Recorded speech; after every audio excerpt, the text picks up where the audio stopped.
మనకి ఒక శక్తి రావాలి, మనకు ఒక బ్లెస్సింగ్ రావాలి అని చెప్పి అందరూ పూజలు లక్షలు ఇచ్చి పూజలు అవి ఇవి చేస్తారండి. ఆ పూజల ఫలితాలు అక్కడ ఆగుతాయండి, అది రాదు, ఒక ప్లేస్లో ఆగిపోతాయి. ఇక్కడ తల్లిదండ్రులు ఇద్దరూ సంతోషంగా ఉంటేనే అది రిలీజ్ అవుతాయండి. తల్లిదండ్రులను మనం ఇబ్బంది పెట్టి తల్లిదండ్రులు కన్నీళ్ళు ఇచ్చి వాళ్ళని తిట్టి కొట్టి మనం వెళ్ళిపోయి గుడికి వెళ్ళి పూజలు చేసి అవి చేసి మనం బ్లెస్సింగ్ వస్తుందంటే అది రాదు. తల్లిదండ్రి దగ్గర ఒక శక్తి ఉందండి. ఆ శక్తి ఏంటంటే మనం వచ్చింది అక్కడి నుంచే కదా.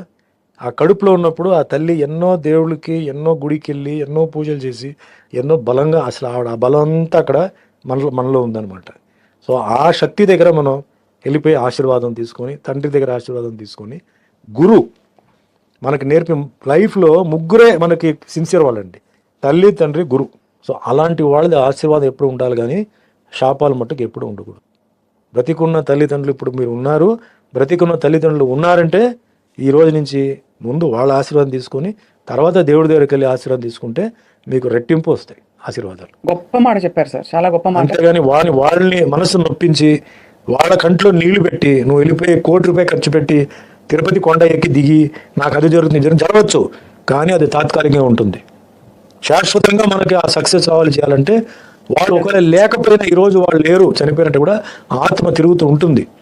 గోడ దగ్గర నుంచొని తప్పు చేసి ఉంటే తల్లిదండ్రులకు క్షమాపణ కోరాలి, డైలీ చేయండి. లేచిన తర్వాత మార్నింగ్ నేల ముట్టుకొని మీ తల్లిదండ్రులు మీరు దేవుడి తర్వాత తల్లిదండ్రులు ఆశీర్వాదం నాకు ఉండాలి అని చెప్పి అలా ముట్టుకొని మీరు లేవండి. మీ జీవితం ఎలా మార్పు వస్తుంది, అది జెన్యున్గా ఉండాలి, ఏదో అవుతుంది కాదు, అది కాదు.